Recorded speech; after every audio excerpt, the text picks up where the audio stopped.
It's exactly a year to the 2022 general elections, 365 consequential days that will either make or break politicians. Good evening and welcome to Pundits Night. As always, thank you for making time for us. Remember, you can be part of this discussion.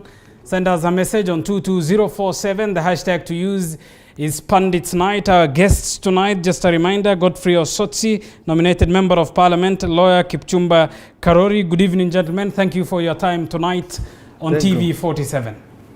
Thank you very much. All right, Wakili, let me start with you.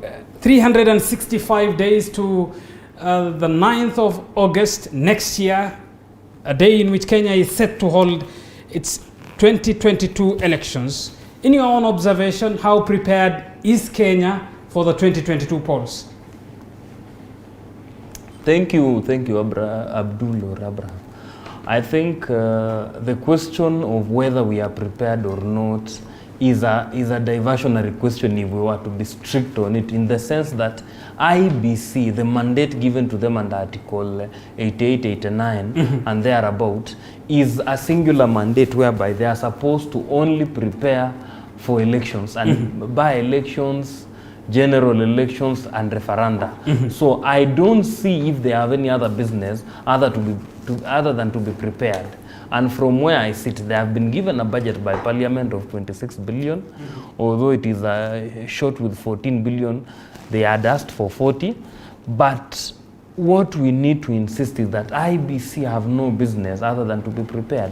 We have seen them being called upon to conduct by-elections in constituencies, at county levels, and they have done it. So I don't see if they have a reason not to be prepared. Secondly, they have given us the timelines for the elections, the election organization plan.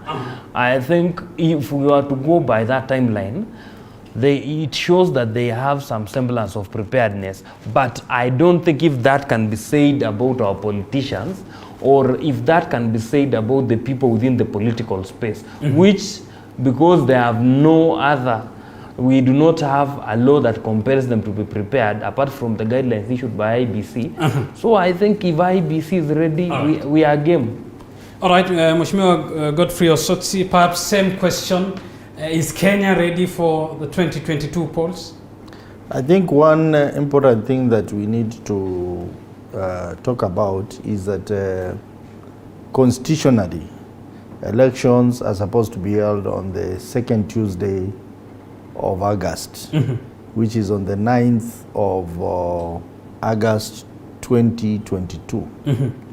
So whatever all the stakeholders do, they need to take into account that fact, the constitutional fact that the election is on the 9th of August 2022.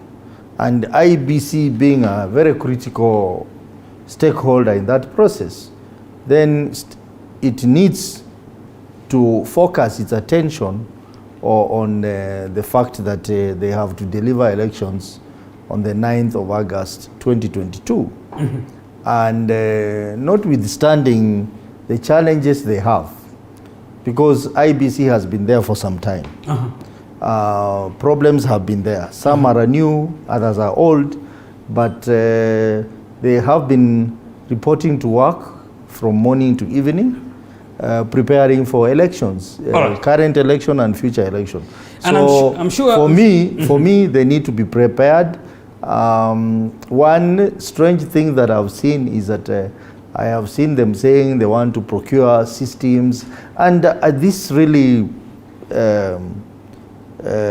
annoys me that every election IBC has to procure new systems. I mean, they need to procure systems which are scalable to be able to serve elections for many years to come, and not just one phase of election. All right, you both seem to be, let me interject you at that point, you both seem to be in agreement that IEBC's work is to be prepared for an election, hence hold an election that is free and fair. But you must have heard of the argument that is fronted by some, the idea that is harbored by politicians and others who say that the elections should be postponed. Well, everyone is entitled to his opinion. They could be justified in their push for postponement of election. I've heard some talk about issues of boundary review, and the issues they are raising are very fundamental issues. But the fact is that the overriding issue is that the elections have to be held on the 9th August 2022, right. And IEBC, being a primary stakeholder, must ensure that is done. And there is no excuse about it, because IEBC is a going concern, and a going concern must ensure that things move on smoothly. They must be able to mitigate some of the issues that people are bringing up, and ensure that the elections are held on the constitutional date, which is the 9th of August, unless the courts or any other constitutional body say otherwise. But where we are now, we are working with the timelines of 9th August 2022. Wakili, let me get your thoughts equally on that. Is postponing the 2022 general election an option? Abdul, the question is one that does not need us to theorize. And it is one that we go back to our normal day-to-day life and ask ourselves, when we are preparing for national examinations, do we postpone national examinations because candidates are not ready? The answer is no. Do we change the timetable of national exams because some candidates in the big schools feel they are not ready? The answer is no. Whereas the theorizing of the issue of boundary review is a discussion that is welcomed, and is a discussion that is good for the sake of taking the country forward. But we must ask ourselves, when you visit the same constitution, it allows IEBC between 10 and 12 years since the day of promulgation of this constitution, which the deadline for IEBC to do so will be in 2023. Therefore, there is no crisis with having a constituency.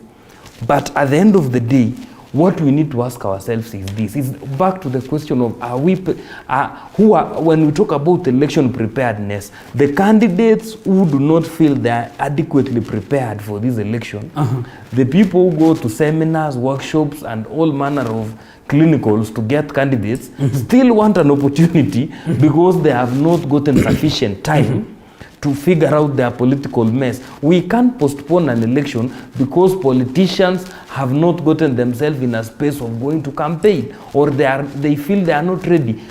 The Constitution also again talks about the circumstances under which an election can be postponed, and it can only be postponed in one circumstance, when Kenya is at war. And when you come to the KDF Act, we know the definition of war. All right. And again, even that postponement during war is not eternal in itself. It is only to a certain number of months, and then after that we'll have to go to an election. Therefore, what we need to tell the people selling the gospel that an election can be postponed, I don't see thorough reasons or cogent reasons that can allow us to entertain a thought of postponing elections. We are a republican democracy. We are a country governed by rule of law, and the law has cast on stone or in stone the time when elections should be done in this country. All right. We even know, my brother, when elections will be done 40 years from today. We can just calculate and sit down and agree, and not agree, and just tell that the election of 2042 will be on this and this date. At least as per the constitution, isn't it? Yes, if we have not amended this constitution, that remains the date. All right, fair enough. Far from the question of postponing and the preparations, I also want us to talk of the race come 2022, but I understand we need to take a short break. We'll be back with the race 2022 after this break.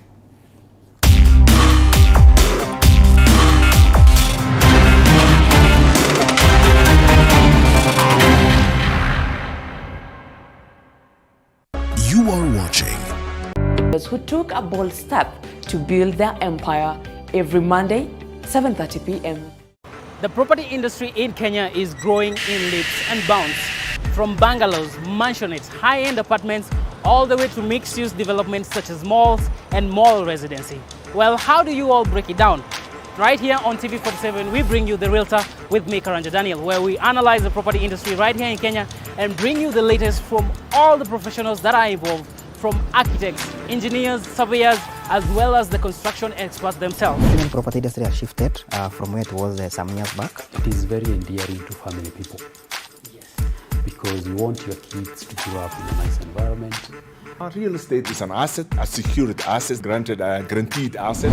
Do not miss out every Tuesday at 7:30 p.m. What does it take to be an alpha male? Is it by expressing your emotions? So men, we're human beings, and we also have emotions, and we're also weak at some point. Mimi nilienda nikaingia ndani ya maji ya bahari ili watu wasijue nalia. Ingia kidogo kitoka hivi mtu anasema ni maji, kumbe ni machozi. Machozi tu. Is it how you treat your significant other? You're beaten once. The man is a fool. When it happens twice and you're still there, you are the foolish one. He gives you a house, you turn it into a home. He brings home beef, you make biryani for dinner. By how many women you have in your corner? I went and I banged all these other babes, and I looked at it, I was like, no way, nah. I want Keisha, I want Sheila, I want Brenda, I want Mary. So I decided to drop her. Well, at the men's conference, we demystify this.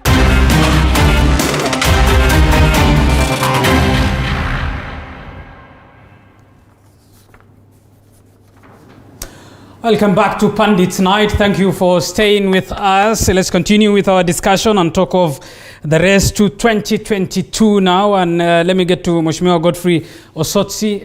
As latest as of today, we have seen Deputy President meet leaders from the Kisii region in Naivasha. Kalonzo Musyoka launched the Musyoka Center. We have seen politicians fronting their candidature come 2022. But at best, is it a race, as some say, that will be between Ruto and Raila?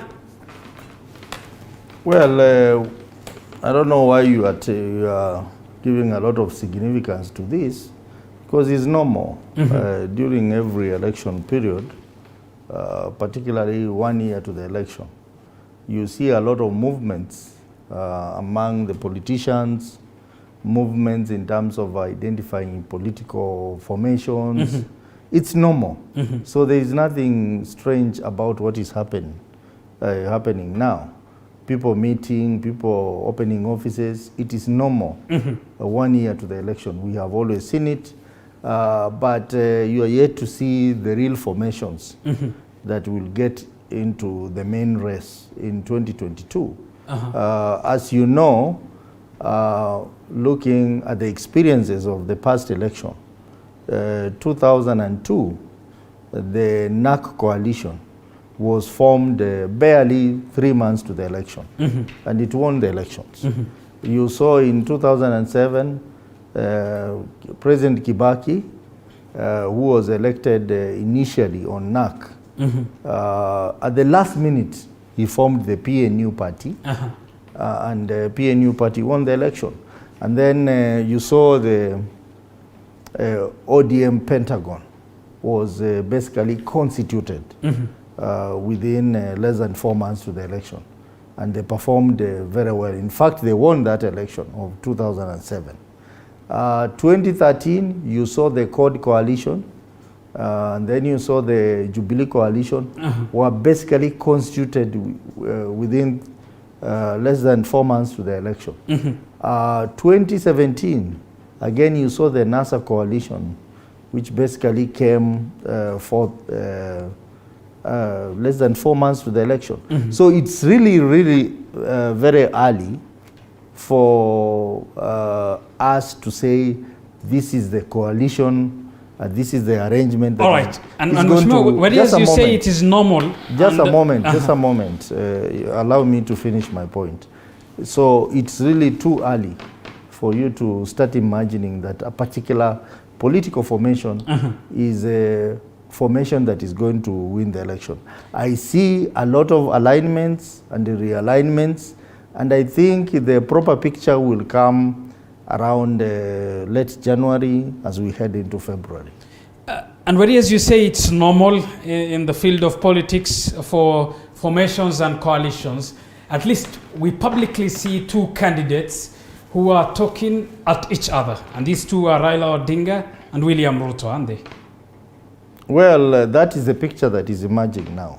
But as I say, things can change. Things can easily change depending on the circumstances. But now, clearly, you see that the main candidates are the UDA candidate, who is not in UDA. He is still in Jubilee for his own reasons, which I think our friend Kipchumba here should tell us. I do not think it's a good strategy at all for him to continue holding on to Jubilee and being in government, and at the same time pushing for a party that is going to be his party of choice in 2022.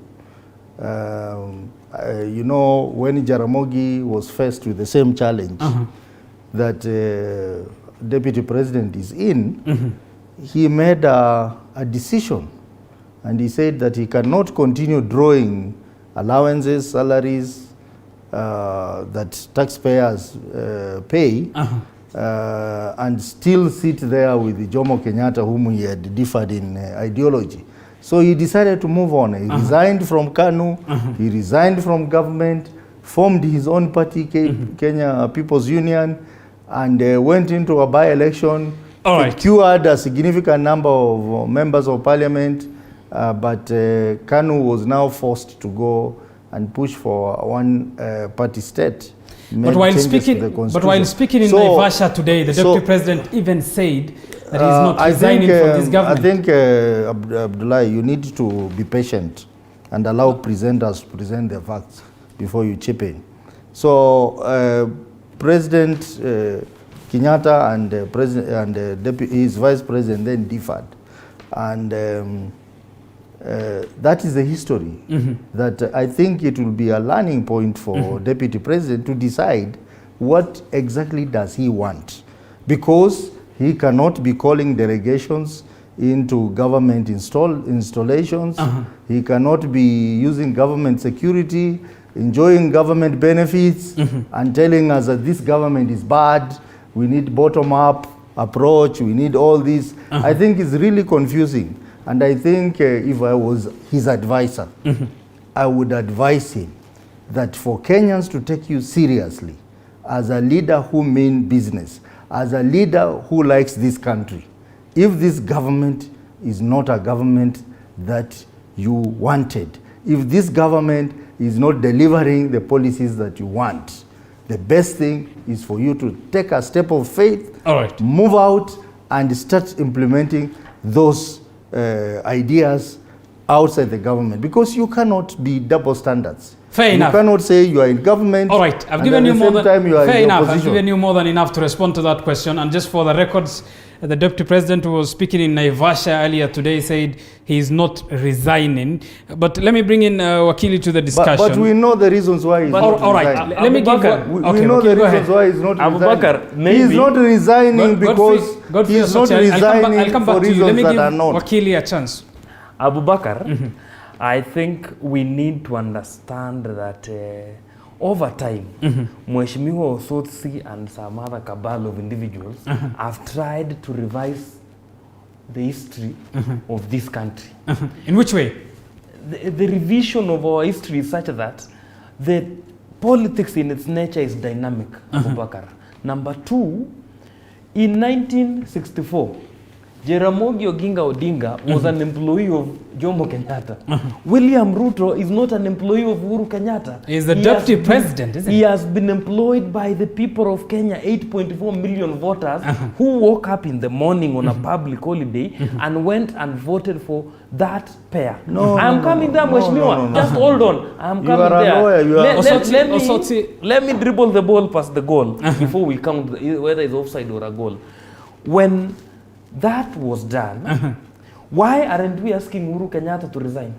Number two, this discussion of saying William Ruto to resign, that is a discussion we need to ask ourselves in a day-to-day basis. What does a deputy president do or a deputy governor? Theirs is to, as a principal advisor, of the president. All right. We have not been told by Uhuru Kenyatta, who is the president and the boss of William Ruto, that I have asked William Ruto for an advice. He has refused to avail the advice. Fair enough. Two, listen, and you ask, let me interject on that. I'll give you a chance. Let me interject. You gave Osotsi a whole hour I will execute the point. Fairness is the purpose of this show. I'll give you a chance. You ask a very integral and important question. You ask, why are people not telling the president to resign? The president is not on Twitter pointing to the frustrations of the Jubilee government. The deputy president is. The president is not faulting his administration. The deputy president is. The people who complain on behalf of Uhuru Kenyatta, there are two people we pay them through our taxes to do that. One is Cyrus Oguna. Number two is Kanze Dena. But we have not seen them call a press conference and complain that the deputy president is not doing his duty. Number two, the other thing which we need to ask, what we have seen are opposition politicians who called Uhuru names when in the last election. Number two, the other thing which we need to ask ourselves is this. What was William Ruto doing in 2013 to 2017, which he's not doing now? He was hosting the delegations he's hosting. He was opening projects, which you have seen him open and give school buses. He's doing what he was doing. Those roles he's not doing as William Ruto, a private citizen. There are still roles he's performing as the deputy president. Therefore, number two, he cannot resign as a matter of strategy.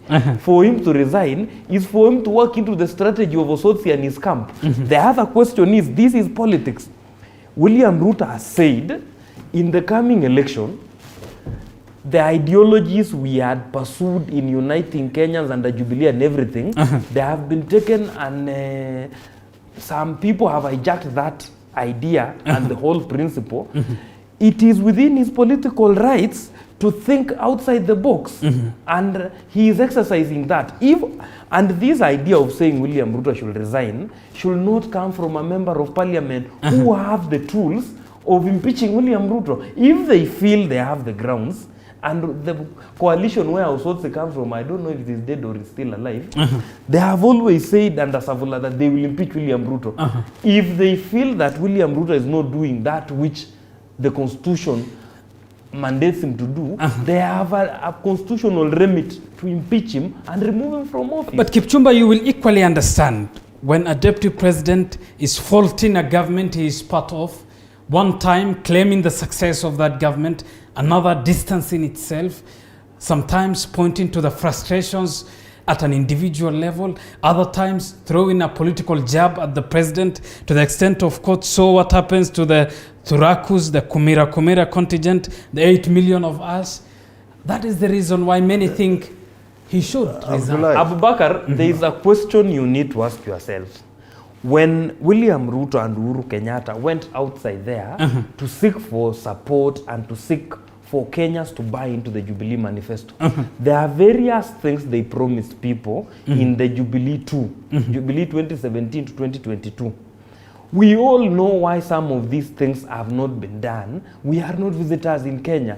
The only visitor who was in this country, Arun Aidin, has been deported. All of us who are here are people who've been here for a better part of our lives, or our entire lifetime. Therefore, when he asks some of these questions, he is doing so on behalf of the people who elected him. And then the other thing, there will come a time when history will judge William Ruto for what he has done and what the Jubilee administration, when they brought in Raila Odinga as a co-opted member in an extra-constitutional manner, that is how you cannot, for example, ask William Ruto to account for things that Matiang'i is doing, for things that Raila Odinga is doing as a co-opted partner in the handshake. So we need to make sure that everybody should be accountable to their actions. Okay, Godfrey, why resign if they were elected as a ticket of a president and deputy president? First of all, before I answer your question, Kipchumba, I heard you call him lawyer. If indeed he's a lawyer, then he is an advocate of the High Court. I think he needs to go back to law school because when he says that Kenyans elected Deputy President William Ruto, I think he does not understand the law. The Kenyan voters elected President Uhuru Kenyatta as a president. And the same law allowed the president to choose a running mate. To choose a running mate. who was one William Samoei Ruto. And But then was he in the same ballot with the president? No, listen. Was he in the same No, ballot? listen, you had your time. Please don't be very diplomatic. This is a live TV station. They elected Uhuru Kenyatta as their president, and Uhuru Kenyatta by choice selected William Ruto as his running mate. He had a choice to select any other person, but he selected William Ruto. And we have seen scenarios that are applicable even to governors and deputy governors, where deputy governors have resigned and they have been replaced. So there is nothing strange about one resigning and being replaced. What we are seeing in William Ruto is we are seeing impunity in him. He say that I'm going nowhere. I can use government installation. I can use government resources. I can still earn. You will take me nowhere. That is the kind of arrogance that is him. And I want the people who sit with the deputy president and advise him, to advise him that what he's doing now, the scenario that we are seeing now, is not a new scenario, even in Africa here.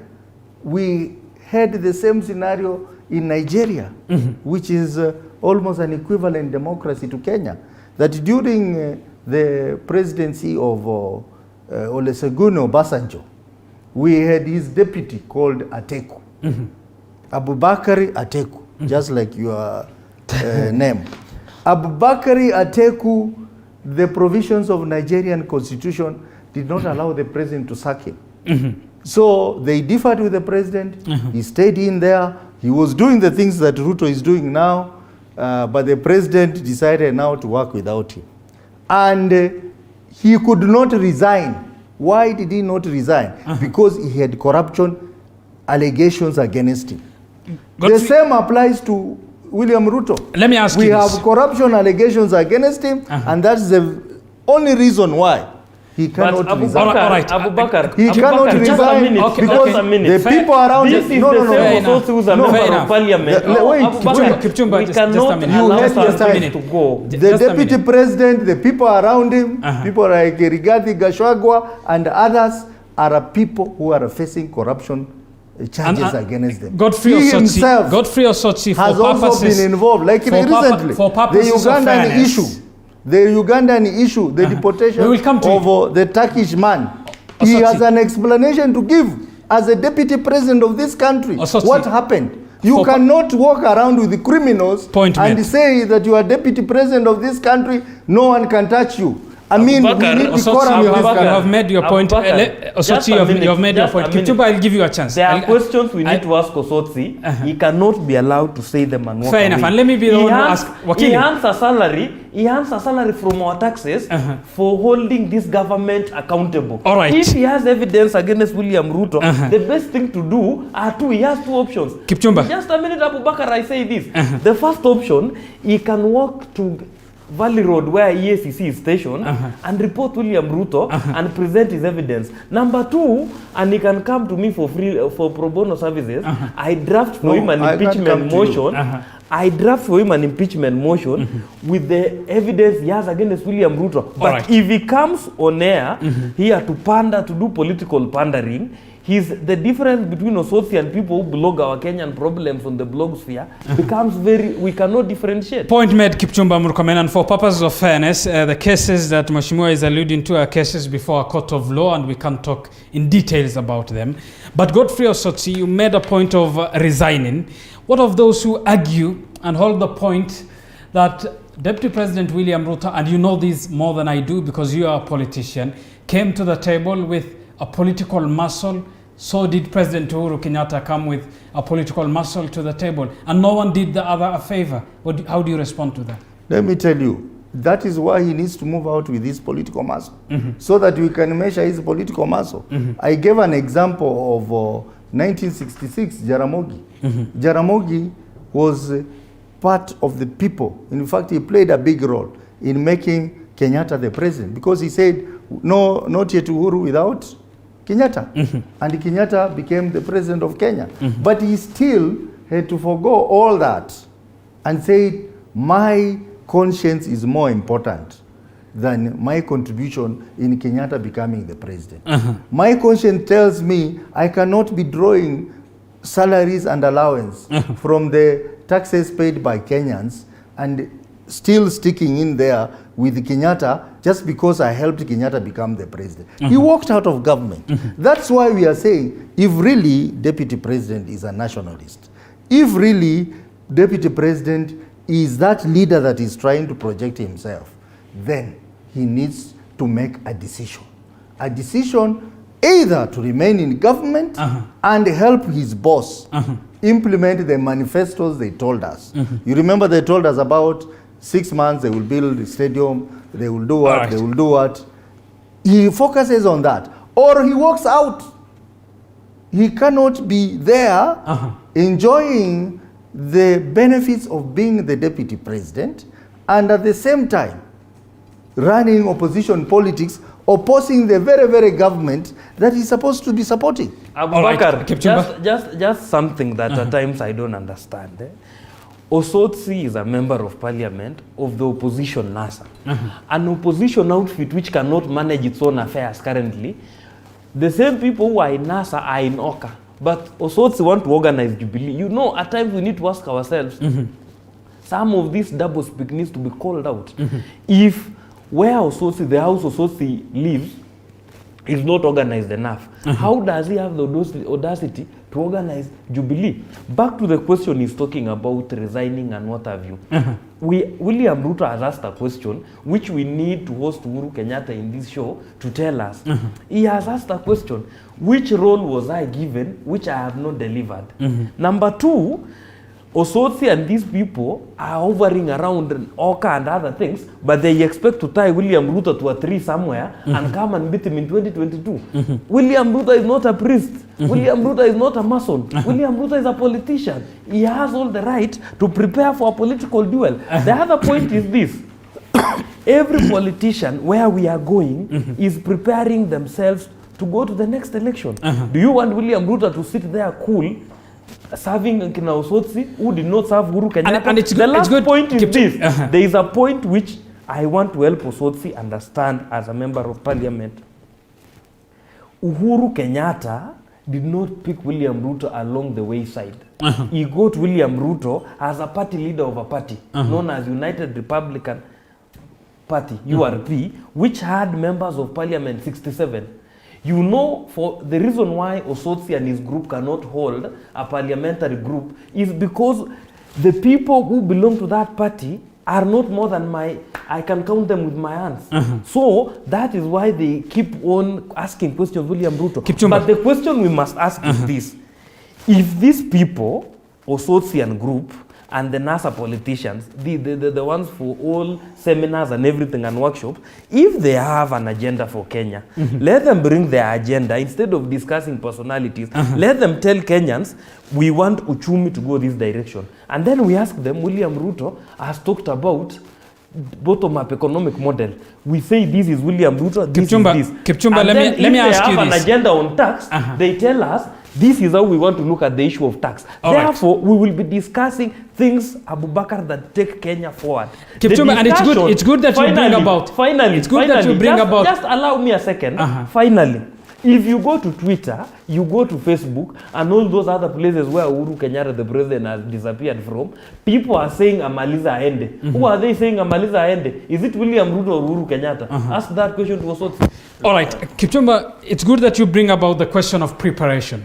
The DP today was meeting political leaders, some elected, others not, from Kisii region in Naivasha.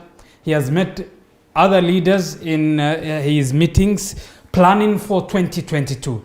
If you are the president of this country, aside of who Uhuru is now, and your deputy is planning for a next government, talking of the economic failures of this government, pointing to an economic reform through what he terms as a bottom-up economy, you'll surely, at the bare minimum, feel as though this is a deputy that is on a different government than yours. Abubakar, you have to understand that a good idea gives way to a better idea. We are not saying that Jubilee, everything in Jubilee is bad, but we must ask ourselves, why haven't some things worked? It's because of ABCD. The reason why we even change politicians after 5 years is the same reason we do so, because we understand that human beings have their own iniquities. And it is in those iniquities that we say, let them come back, let them seek fresh mandate. If they are still able, we go forward. Secondly, when Mwai Kibaki served under Daniel Moi for 12 years, the economy was at its lowest. Did that stop Kibaki from being a wonderful president? It did not. Look at other places. When Magufuli served under Jakaya Kikwete as the Minister of Roads, did he do what he wanted to do? But he this could is not do. Just Abubakar. For purposes of fairness, let me interject. For purposes of fairness, this is the Deputy President telling the masses of Kenyans that the economy is benefiting few at the top. When I come to power as the president, the economy will benefit you Kenyans. Okay. The other thing, Abubakar, I think you have given this gentleman too much time. Kipchumba, go ahead. I think what we need to ask ourselves is the realities in the ground. Is the common Kenyan suffering? The answer is yes. Is the economy in its lowest in terms of liquidity in the market? The answer is yes. What about the issue of debt? Do we have debt? Are we struggling to pay debt? The answer is yes. Do we have pending bills? Are our MSMEs struggling? The answer is yes.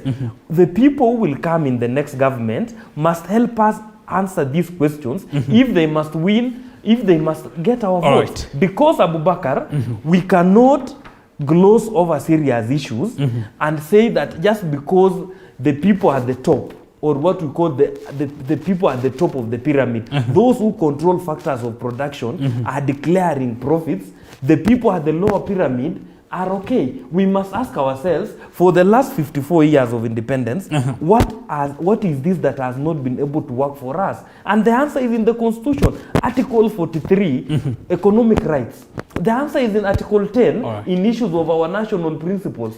And that realization that the economy is working for a few and not many is coming, ironically, 7 years after the DP is in power. Godfrey Osoti? You know, I have raised a very fundamental point.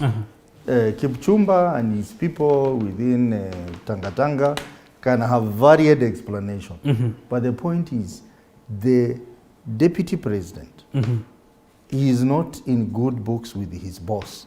Everyone knows that, even a small child knows that there is a problem. And we are saying, if there is a problem and the deputy president has different ideas, you have had Kipchumba talking about issues of debt. These debts were accumulated when deputy president is a deputy president. We know what they did in the first term.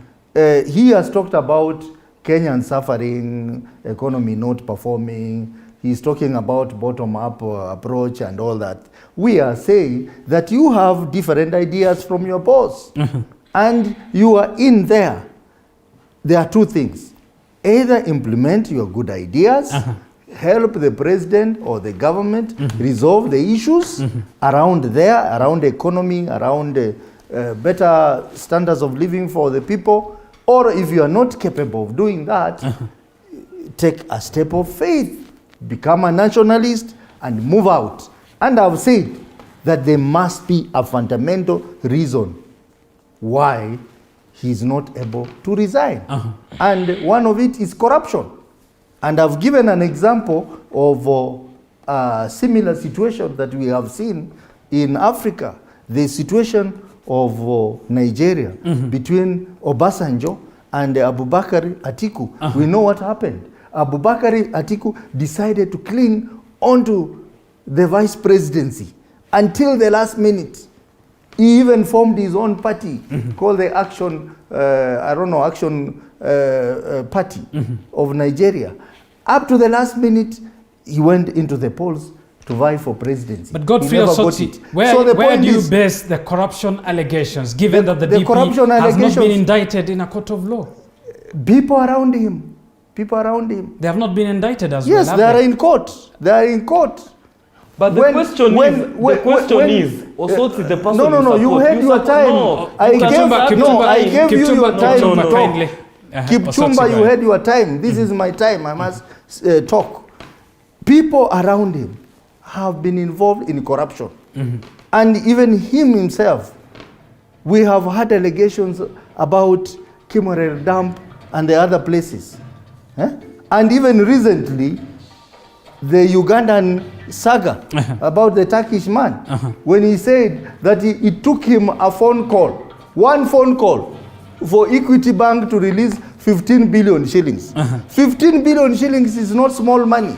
All right. To go and invest, no, wait, you gave him enough time. 15 billion shillings to go to invest in a foreign country, and then he calls himself a hustler, that he wants to help hustlers of this country. Hustlers of this country have Fuliza. That 15 billion would help them pay the Fuliza. Hustlers of this country need jobs.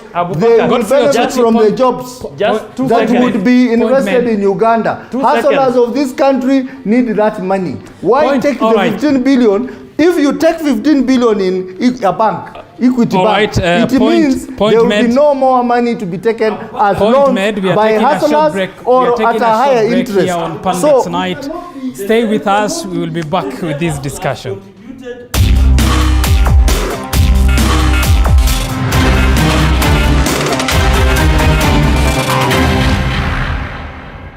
You are watching. Welcome back to Pundits Night. Let's continue with our discussion tonight. You're talking of 2022 politics. The home stretch, 365 days now to the general election. Let's get back to our discussion. And let me start with Kipchumba. Kipchumba, let me ask you this. Before we went for a break, quite a heated debate on corruption. And you say there's no singularity to corruption. You feel as though it is unfair to say the DP is corrupt. Abubakar, the answer is simple.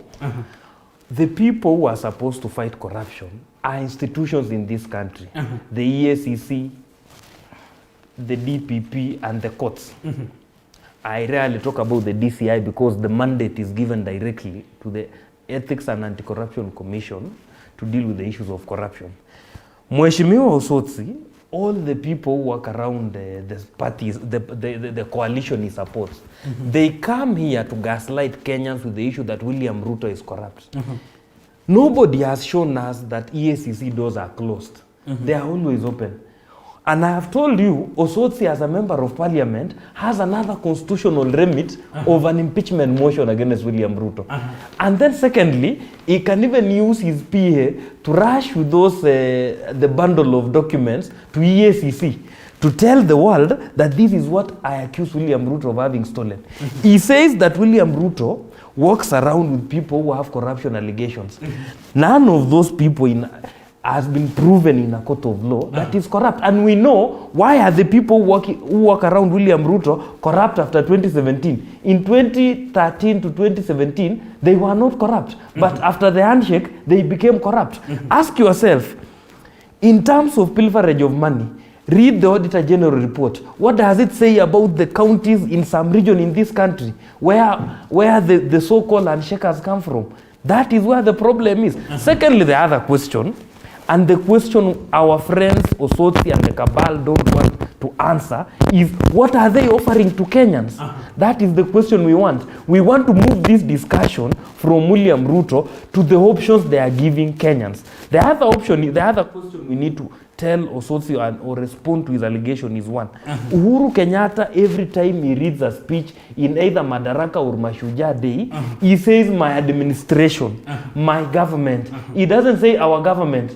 Uhuru Kenyatta, the buck stops, as Nixon said, in the American president said, the buck stops here. The buck of this government stops with Uhuru Kenyatta. William Ruto is just but a mere principal assistant. The only thing he can do to Uhuru Kenyatta is advice. And Uhuru Kenyatta, the person to be advised, has not told us to date Abubakar that William Ruto has not advised me. The other question we need to ask, when Uhuru Kenyatta changed his way of leadership or his model of running government, he brought on board Matiang'i to be a super CS. A question, a modification not known to law. He brought in Raila Odinga, a man who ought to have been charged of treason for taking an oath to be a president. What we need to ask ourselves is, what is the advice or the quality of advice these people give to Uhuru Kenyatta? Alright. What has it gotten us to? That is the question which Osotsi should answer, because he's in the side that came to government. Let me give him a chance to respond to that. I will answer. Osotsi. You know, let me tell you, every time Kipchumba talk, and you know he talks like his namesake Senator Murkomen. Every time he talks, he justifies the kind of impunity, the kind of dishonesty on the part of the people around, and even the deputy president himself. Because when he says that the deputy president is a nobody in the government that he helped form, then he's being dishonest. When we know that when Uhuru Kenyatta and William Ruto were forming this government, they decided to share the government half-half. 2013, 2017, they did that. 2017, 2022, they did that. And if you look deeply into this government, you realize that largely the principal secretaries, parastatal heads, and even cabinet secretaries who are appointed by courtesy of William Ruto, they are still very much in government. Uhuru Kenyatta has not sacked them. But the they are there. DP as a person, some will say has been sidelined. Let me finish my point. No, the DP as a person, some will say has been sidelined. No, but his people are there. We have his cabinet secretaries that he helped to appoint. They are there. The principal secretaries are there. No, please, you had your moment. I kept quiet. He had the parastatal heads are there. Uhuru Kenyatta has not sacked them. He's trying to justify something. Raila Odinga, he says Raila Odinga that he is in government. Tell me any cabinet secretary who has been appointed in this government courtesy of Raila Odinga. None. Tell me of a principal secretary who has been appointed in this government courtesy of Raila. None. Tell me. They are there. They are there. State a name. We have the CS. All right, Kipchumba, let us. I'll tell you, you had your moment. Kipchumba, I'll give you a chance. You see, this is the problem, Abubakari. This is the problem of pairing a politician with an analyst. When Osoto was given an opportunity to nominate somebody, he nominated his wife. I have been listening. So, when he says William Ruto is corrupt, I have been listening quietly as he talks. And I think it's important for him to also give me an opportunity to also go ahead, respond to what he said. I am simply saying, and this is a point, that here is a deputy president who is not in good terms with his boss, the president. And here is a deputy president who thinks that the government must be run differently. But he's there, enjoying state resources. He is unable to implement those good ideas he has, bottom up and whatever. He is unable to implement. I mean, he's a gentleman. He is a nationalist. He needs to make a decision whether he wants to remain in government or get a walk. Right. And if I was in his position, I would do exactly what Jaramogi did in 1966. Which is to resign, isn't it? Jaramogi, in fact, Jaramogi contributed more to the formation of government then than what Ruto did to the formation of Jubilee government. So he cannot keep on telling us, I was part of this government, and because I was part of this government, I must continue being in this government. You cannot continue being in the government at the convenience of Kenyans. Decide once and for all where you want to belong. If you want to belong outside the government, then we'll categorize you as a member outside the government. If you want to be part of government, then be part of the government. Those good ideas, you sit in cabinet, push them in cabinet, let them adapted and implemented. Because these two gentlemen stood before us. And that clip has been running all over, on social media, on TVs. And I remember Uhuru Kenyatta is standing in there, listening to Ruto say, in 6 months, water stadium will be built. In 6 months, this will be done. Now, what happened? They had, the first term was largely peaceful. There was no handshake. You cannot blame Raila Odinga. that he was there between 2013 and 2017. Then 2017, 2022, the first 2 years, they were working together. You cannot now start blaming it on Raila Odinga, who had nothing. The only mistake Raila Odinga did was to handshake with Uhuru Kenyatta for the purpose of bringing peace in this country.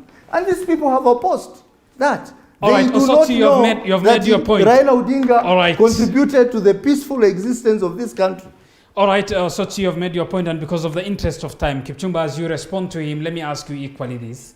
The Deputy President, late as I believe on Thursday, spoke. Behind him stood a number of members of Parliament, both from the National Assembly and the Senate. And the DP talks of a hustler nation, talks of a bottom-up economic model, talks of progressive ideas that on paper at least are quite intuitive, quite seductive. But he has members of Parliament standing behind him. Why is he, as a president, and them as members elected by Kenyans, not implementing that now? What is stopping them from doing that? Abubakar. That is the question. Abubakar. Let him respond, given that I've asked him. Let's be very objective. Go ahead. That is the question. Abubakar, just because you are living in a 2-bedroom house and you endeavor to build a 5-bedroom mansion in the future, you would not stand outside and destroy that house. And just because you are in the 2-bedroom house, it doesn't bar you from thinking about building a mansionette. The current is Jubilee, but the future is in UDA. And those ideas are timeless. Yes. No, but the question is, this is not William Ruto's government. It's in somebody else's government. That is the point we need to make. The commander-in-chief, there is no deputy commander-in-chief. The commander-in-chief of this government is Uhuru Muigai Kenyatta. The ideas that run on this government, whether they are merited or not merited, are Uhuru Kenyatta's ideas. The only thing, and when you read the constitution, both purposively and literally, is that William Ruto comes as an advisor. Therefore, that does not stop William Ruto and the people who believe in his ideology from sitting together in the UDA umbrella and planning and imagining a future of this country. And how do you imagine a future different from the current? Is that you ask yourself, this is the history we have walked through. We have walked through the history of using political tribal fathers, bringing them together. We have not solved our problems. The next phase of this country, we are trying the idea of bringing people over a political ideology. We tried in 2017, but the party was hijacked. And we are trying now with lessons learned. But back to what my friend Osotsi is talking about. Osotsi is lambasting William Ruto with all manner of allegations of corruption and what have you. It is still fresh in our minds, and I need to pose it to him today. When he was the ANC Secretary General, he was given 2 nominations. What did he do with the nominations? He will tell us. That is a question of corruption, which we can pin it to him while he's seated here. When he talks about William Ruto, he just talks about the clouds. There is nowhere he's saying William Ruto took 1 sack of maize. But it is fashionable to say William Ruto is corrupt. Let's go back to the question of seeking presidency in this country. People should step forward, and seek presidency, not on the strength of their age in terms of the times they have sought presidency, not on the strength of the number of their tribes, but on the strength of the ideas they have. Abubakar, Kenyans will not eat the salary of a politician. Kenyans will eat the ideas of a politician. It is in the multiplier effect of the ideas a politician has and the practicability of the implementation. And that is why we are saying in the bottom-up economic approach, we are targeting the 15 million people on the lower side. If these people can have a meaningful employment, not in terms of can have meaningful engagements, they can take part formally in the growth of the economy. If they can take part formally, it will mean the tax base will have grown and we can sustain the debts we have. We will not go to the discussion of how or the successfulness of the money that was taken or borrowed, but we are trying to give a practical approach to politics. We are asking our friends, Kina Osotsi, that the time is here. It is 363 days to the next election. Let them bring forth their idea. Let them not go around saying William Ruto should resign. If they have the urgency, let them go to parliament and impeach William Ruto. They have Raila Odinga and Uhuru Kenyatta. All right. My question still remains. Yes. The DP brags of numbers in both houses. Yes. He brags as being the deputy president, not he doesn't brag. That is not a constitutional duty he has. Not an appointee. Yes. You'll agree with me on that, isn't it? Yes. Why not implement what he wants to do in 2022 now? What we are saying, Abubakar, is very simple. The things he wants to do, he has implemented it with his meager resources. That is why there was a program every Thursday that was called I Feel Your Hustle. People who had ideas were helped. There were, and it was not from his personal resources.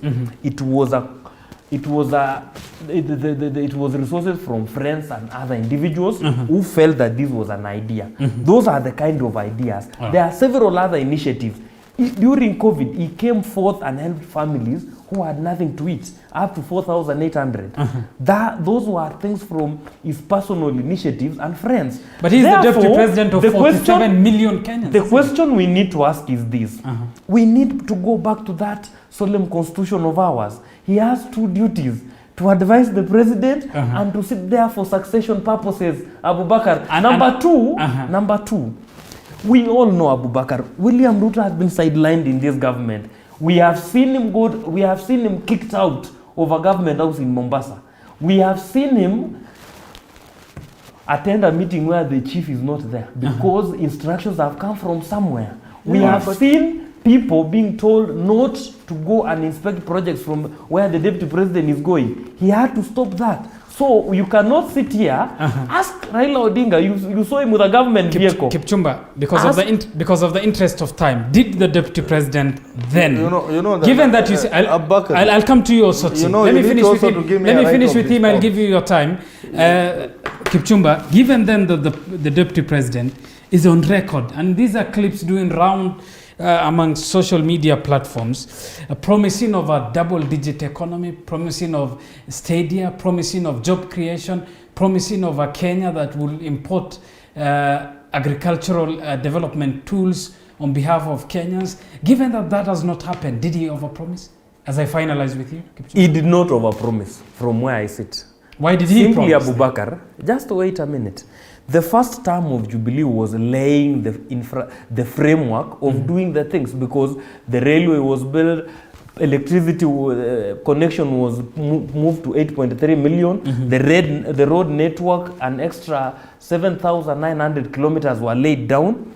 All those things, Abubakar, were the framework or the backbone on which a double-digit economy was to be run on. TVETs were put in place. Each constituency has a TVET today. The low-volume roads were constructed to make sure that connection of roads is better. All right. What was supposed to be done in the second term was not BBI and handshake. It was supposed to be a continuation of those projects. An economy, Abubakar, doesn't grow overnight like a mushroom. It is a collective it is a collective of things. It is parts. An economy is a whole sum of parts that come together. And that is why we are saying, come the bottom-up economic model government, these things will be implemented. Fair enough. Osotsi. You see, first of all, this gentleman has made very wild allegations against me about my role as a Secretary General.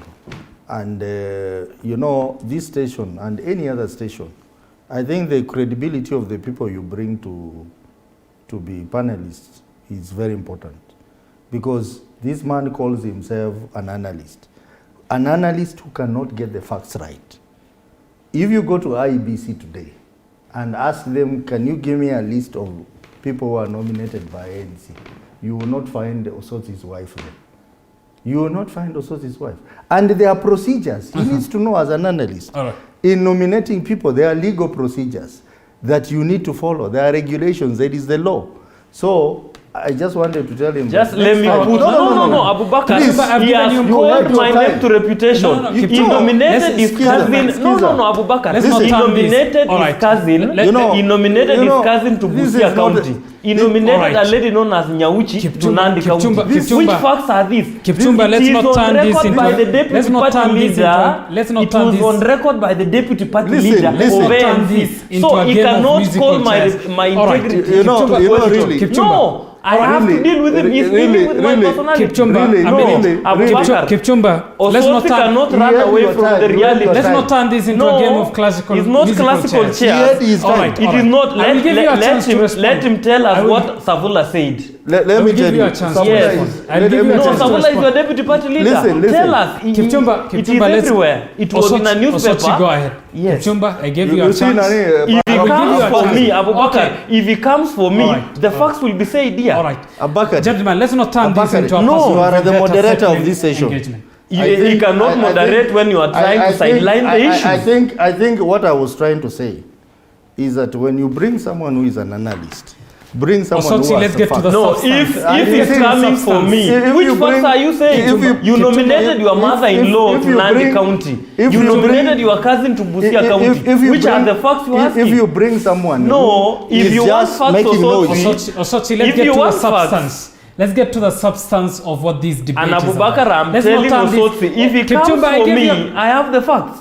Kipchumba, I gave you more than enough. You cannot talk about integrity when we are discussing with people who have no integrity. I gave you more than enough chance to respond. You see, that's a problem. That's a problem. Osochi, get to the substance of the matter. The problem of people who are supporting the leave people aside. Let's get to the substance. They tend to get emotional when the facts are put before them. First of all, he's talked about impeachment. We have no business to impeach the deputy president because he's going to impeach himself by the way he conducts himself. For example, when he decides to stick into a government that he's dissatisfied with and continues drawing allowances, benefits, Kenyans will get to understand the kind of person he is. And I've given an example of what happened in similar jurisdiction in Nigeria. President Obasanjo decided to leave Atiku to do his own things. He never impeached him, although he had the benefit of impeaching him. But what we are saying, and this is the point that Kipchumba is not able to address it. Instead of addressing it, he's going into personality issues. The issue is, and it remains a weight issue, that if you are not happy with the government that you are serving, you have two options. To continue serving that government and helping your boss to deliver on the promises you jointly made to Kenyans, or withdraw and say, I have gotten out of the same government. There is no explanation at all to why he's sticking in there. I have not gotten any serious explanation. Number two, when you talk about ideas of bottom-up model, you know some of these terms that Tangatanga is coming up with, they even do not understand the meaning of it. You saw how Alice Wahome was struggling to explain what bottom-up model means. They do not understand it. And the bottom-up model has never worked in any country. Give me one single country where bottom-up model has worked. Even in America, starting with the corporates, the huge profit-making corporates in America, Microsoft and the others, they are not on bottom-up economy model. The American government is not on bottom-up economy model. Because bottom-up economy model, it may sound nice, it may work, but it is impractical in many jurisdictions, even in private companies. Because what we are trying to say about bottom-up economic model is that you are trying to put subsystems together to make one complete system. It never works. I am a software engineer. I trained as a software engineer. We have models for software development, and one of it is bottom-up, and the other one is top-down model. Bottom-up means putting subsystems together and putting them together to work. In an economy that is developing, like Kenya, it will take time to make it work. And these are issues that we internally, they have not been able to explain to their own people. And you posed a very important question, is that why don't you bring a motion in Parliament using your numbers to push through those ideas? They cannot do that because they don't believe in it. They are just playing politics. I asked one of the members there to explain to me how it works. He was not able to explain. He ended up telling me that we are just spicing up the masses to win their support. But we are not in a country where we are supposed just to be playing politics. All right. Serious matters like economy. But we need practical things. We need practical things. And then you have made your point, Osotsi, and because of the interest of time. Again, the DP says one minute, please. Let me ask you this. The DP says bottom-up economic model is the way to go. He often gives an explanation. His allies, some fumbling, others explaining it well. But hasn't that not changed the politics and the trajectory of it? That tonight we are talking of the economy. You see, we are talking about economy. Because but we are talking about economy in a situation where we still have challenges that needs to be handled for those ideas to work. For example, corruption. All right. Whatever model of the economy you come up with, if you are not able to deal with corruption, then you cannot implement any model. Be it top-down or bottom-up, you cannot implement. But the challenge is, every time we talk about corruption, the first people to come out and defend themselves vigorously are usually people and I think you have extensively made that point. Which means they are not even ready to deal with the challenges they need to deal with before they introduce that model of theirs. Because corruption management will be a key factor in whichever model you want to adapt as a country. All right, and you have extensively made that point. Because of time, Kipchumba, 30 seconds, your closing remarks. I think my closing remarks are simple, Abubakar. For us to move the nation forward, the discussion we are having here is healthy. But what I must ask Mheshimiwa Osotsi and the political side he supports, let them come with their thinking on how we will revamp the economy, because COVID and the general global economy has had a negative effect on our people, and mostly those who earn below $1 a day. It has had a negative impact. And what we want going to 2022, let Raila Odinga, the presidential candidate he supports, give us his model. We have had Musalia Mudavadi talking about Uchumi Bora. We need to have everybody on the table discussing their economic model, so that tomorrow when we turn and go to health, we will say who has the best model. If Musalia Mudavadi has the best model in, let's say, health, and William Ruto has the best model in economy, and Raila Odinga has the best social economy or whatever, we can move forward as a country, and it will even help us achieve what they supported in BBI. And lastly, when they talk about bottom-up economic model, if you read through the BBI report, bottom-up is there 8 times. Are we saying bottom-up is a bad model because it is William Ruto who is saying it? Number 2, if bottom-up is a bad model, are you saying my friend Talbot, the economic strategist for Joe Biden, doesn't get it? Are you saying the banks like Equity, which have implemented a bottom-up economic approach, are you saying they don't get it? It is until they went to the lower cadres of Mama Mboga that the bank grew. It is Equity, through that model, that they broke down this issue of banking from being a bourgeoisie idea. They took the banking to the people and made it a proletariat idea. So it is in such a models that we are saying, let us try this one. Trickle down has not... Even though, Kipchumba, you will agree that there is nothing that stops the deputy president from doing so now. This is a Uhuru Kenyatta administration, I'll repeat to you. With the deputy president as William Ruto. Yes. All right, Kipchumba Karuri is lawyer, advocate.